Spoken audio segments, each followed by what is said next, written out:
मैंने सुना है 1000 बेटियों की शादी आपने करा दी। 1000 से प्लस 1000 प्लस बेटी गरीब बेटियों की शादी आपने जी करा दी। जी गरीब बच्चों के पढ़ाई में सहयोग करते हैं। आप किस बेस को कहते हैं?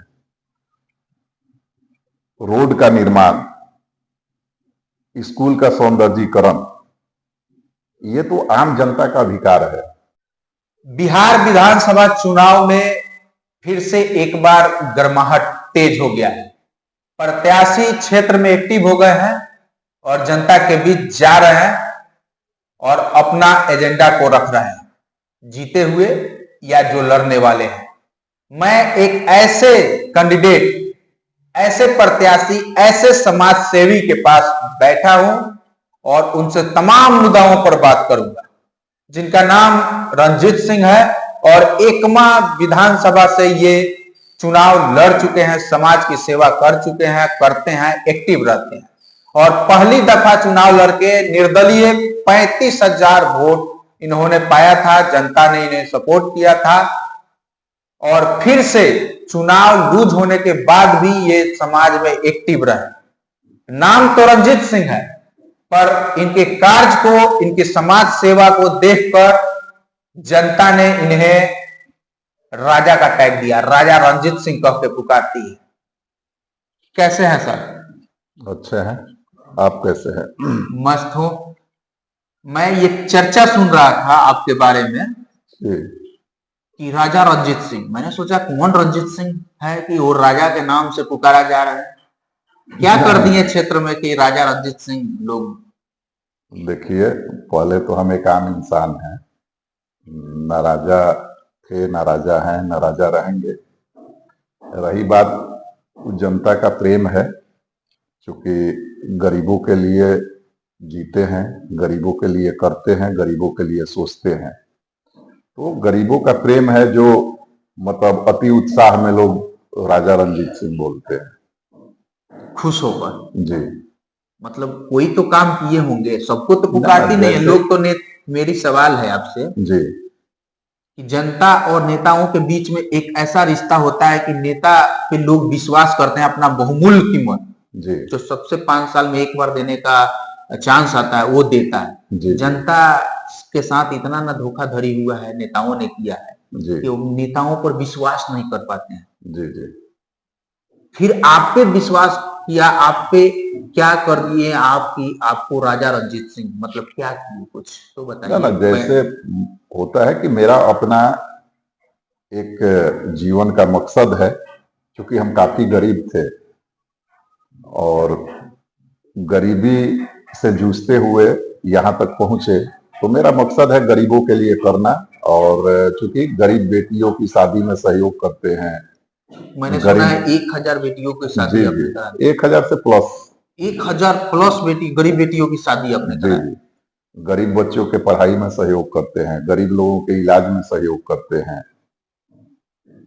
तो जब भी कोई गरीब अगर मेरे पास आता है किसी भी बिंदु पे मदद के लिए, तो यथासंभव जो संभव है वो हम मदद करते हैं। अच्छा, ये भी सुना हो जब भी आप किसी आयोजन खेल में जाते हैं, क्रिकेट हो या फुटबॉल हो, तो आप पैसों की ढेरी लगा देते हैं खिलाड़ियों के लिए, उत्साह बढ़ाते हैं? ना ऐसा नहीं है। देखिए, हम चाहते हैं कि हमारे विधानसभा का जो भी युवा है, जिस भी क्षेत्र में है, उसमें आगे जाए। तो हर संभव मेरा प्रयास रहा है कि हम उनके लिए कुछ कर पाए। इस नाते जो भी बन पाता है वो करते हैं। एक क्रिकेट मैच में सुना था मैंने, आपने बोला था कि अगर कोई शराब छोड़ देगा तो 5 लाख रुपया मेरी तरफ से। जी जी, वो घटना बिंदालाल रामपुर की है। एक क्रिकेट टूर्नामेंट के फाइनल मैच में हम थे। तो चूंकि जो रामपुर इलाका है तो वो मजदूरों का क्षेत्र है, काफी लोग गरीब हैं। तो वहां हमको सुनने में आया कि यहाँ जो भी मजदूर तबके के लोग हैं, जितना कमाते हैं उतना दारू पी जाते हैं। तो मेरे मन में एक आया कि अगर मेरे थोड़ा सा प्रयास से अगर दारू पीने वाला दारू छोड़ दे, तो उस एवज में हमने बोला था कि भाई आप शराब छोड़िए, तो हम आपको 5 लाख रुपया सहयोग करेंगे, जो भी छोड़ेंगे, ताकि आप कोई व्यवसाय खड़ा करिए, गरीबी का रोना मत रोइए।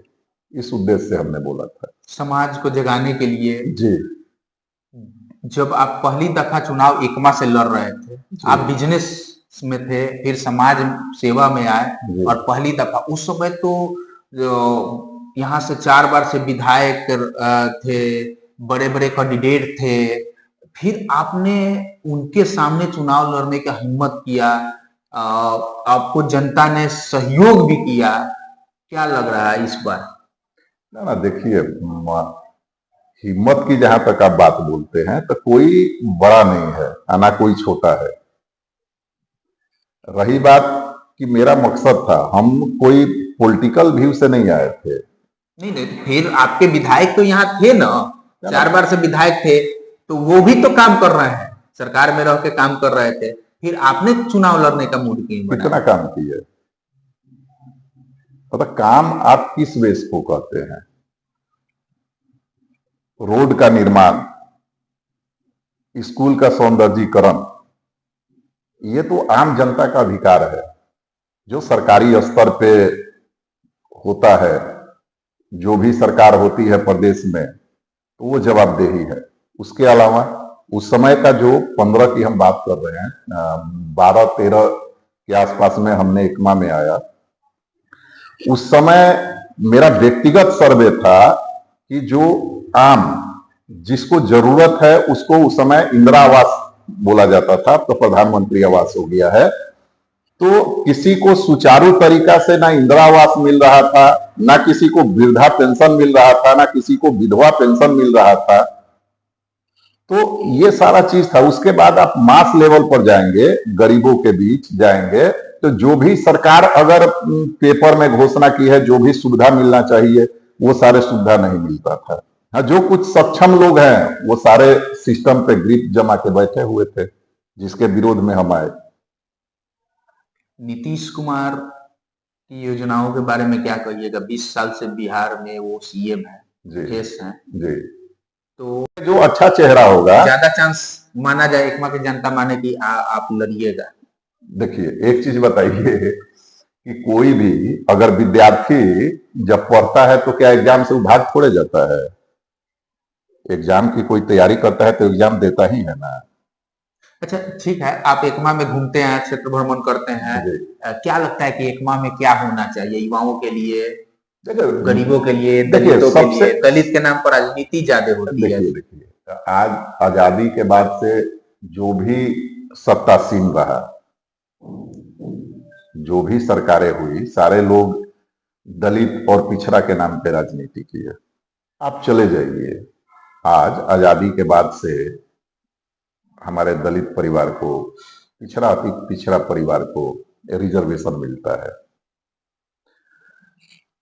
लेकिन एक चीज हमको बताइए कि अगर दलित परिवार का अगर पति पत्नी दोनों मजदूरी करने जाता है, उसका बच्चा सरकारी विद्यालय में पढ़ने जाता है, सरकारी विद्यालय में वो 10 से 5 जाता है, उसके बाद उसको देखिएगा तो वो आके बाहर गोली खेलता है। तो मेरा अपना व्यक्तिगत सर्वे, ये मेरा व्यक्तिगत मत है, हम ये किसी पे थोपने नहीं जा रहे हैं, लेकिन अगर दलित पिछड़ा अति पिछड़ा को अगर एजुकेशन नहीं दीजिएगा तो उसको आरक्षण से क्या लाभ है? क्योंकि वो उस पौधान तक पहुंचेगा नहीं। यहाँ मैं रोकना चाहता हूँ आपको। देखिए, ये सरकार की सिस्टम है, सरकार ये योजना लागू करती है और सिस्टम को चाहिए कि इसको लागू कराना धरातल पे। यहाँ के लोकल जो विधायक हैं, जो मंत्री हैं, जो भी नेता हैं, समाज सेवी हैं, वो आवाज उठाएंगे मीटिंग में या विधानसभा में बोलेंगे तो वहां सिस्टम दिखेगा। बोलते नहीं है। क्या आप इस मुद्दे को जो धरातल पे नहीं लागू है, सिस्टम खराब है, उस मुद्दे को आप विधानसभा में उठाएंगे? निश्चित इस मुद्दे को उठाएंगे, और खास तौर पे मेरा मुख्य रूप से होगा कि पहले तो आप देखिए, सरकारी नौकरी एक लिमिट है, एक दायरा है कि इतना ही वैकेंसी आप करेंगे जितना रिक्तियां आएंगी। लेकिन सिर्फ सरकारी नौकरी की हम बात नहीं करते, हम रोजगार की बात करते हैं। अगर हमारी सरकार की इच्छा शक्ति हो, आम लोग की इच्छा शक्ति हो, तो रोजगार का सृजन किया जा सकता है इंडस्ट्रीज लगा के। एक चीज हमको बताइए कि हमारे बिहार के युवा दिल्ली, हरियाणा, पंजाब, गुजरात जाके अगर वहां सजा सकते हैं, तो अगर उनको रोजगार अगर हम बिहार में अवेलेबल कराएं तो फिर हमारे बिहार को क्यों नहीं सजा सकते हैं। रही बात एजुकेशन सिस्टम पे, एक चीज आपको बताना चाहेंगे कि जो सरकार खिचड़ी खिलाती है तो खिचड़ी से गरीब बच्चा कैसे पढ़ेगा।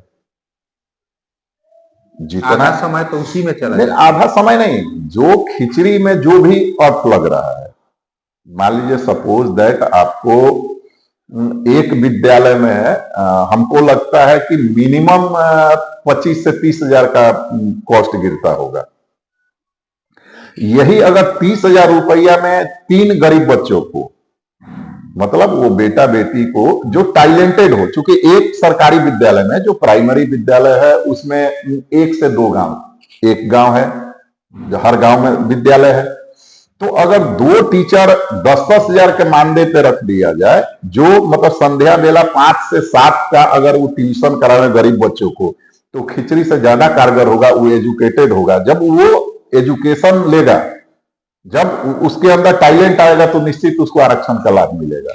खिचड़ी से आरक्षण का लाभ नहीं मिलेगा। पलायन बहुत बड़ा मुद्दा है बिहार का, एकदम। जिसकी आपने अभी बात की जी है।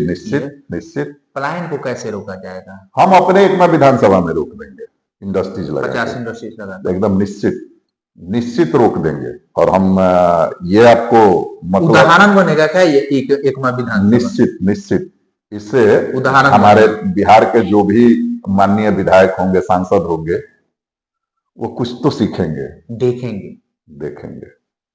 और एकमा से ही आवाज उठेगा तो बिहार की बदलाव होगा। जी निश्चित। कहीं देखिए, कहीं से अगर कोई भी सिस्टम में बदलाव होता है तो कहीं एक प्लेस से ही आंदोलन शुरू होता है ना, वो चाहे आजादी का हो, जब हम लोग गुलाम थे, या जेपीजी का आंदोलन देखिए, तो ऐसा तो नहीं है कि एक बैग सड़क खड़ा हो जाता है। तो एक रोजगार के दिशा में मुहिम चलाया जाएगा। राशन एक मुद्दा है, छोटा मुद्दा है जी। राशन कार्ड में घुसखोरी, एकदम पर्याप्त रूप से भ्रष्टाचार। बिजली फ्री में बिजली कनेक्शन होता है, फिर भी 1500-2000 लगता है। छोटा मुद्दा है। 112 को कॉल करो, 1000 रुपया उसको खर्चे के लिए मांगा जाता है खुलेआम।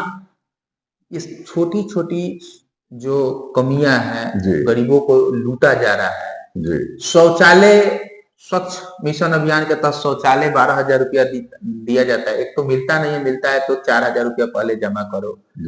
इस सब पे देखिए, आवाज कौन उठाएगा? जिसको जनता चुनती है ना, जो कहता है कि हम आपके सेवा के लिए आए हैं, माननीय विधायक जी लोग, तो ये तो जवाबदेही विधायक की है ना। जैसे आप एक परिवार से उदाहरण लीजिए, एक परिवार में 10 लोग होते हैं तो गर्जीवन एक होता है। तो अगर गर्जीवन अच्छा है उस परिवार का, तो परिवार अच्छा है। अगर गर्जीवन कमजोर हो गया, चाहे गर्जीवन स्वार्थी हो गया, तो फिर वो परिवार बिखर जाता है। उसी ढंग से पूरे विधानसभा है, उसी ढंग से पंचायत है। तो ये सारी जवाबदेही विधायक की होती है। अगर जिस विधानसभा में अगर भ्रष्टाचार हो रहा है, आप वही बोल रहे हैं ना, प्रधानमंत्री आवास में 30,000 रुपया लिया जा रहा है, 3 किस्त में। उसके बाद से राशन कार्ड बनवाने में पैसा लिया जा रहा है। इवन उतना ही नहीं, आवासीय आय प्रमाण पत्र बनाने में, जन्म प्रमाण पत्र, हाँ, जन्म प्रमाण पत्र में पैसा लिया जाता है। तो विधायक को नहीं दिखाई अभी देता। आवास योजना में नाम जुड़ रहा है, उसमें भी 1,000-1,500 रुपया लिया जा रहा है। तो एक चीज बताइए कि जो चुन के गया है प्रतिनिधि, अगर वही कमीशन खोरी करेगा तो भ्रष्टाचार कहां से रुकेगा?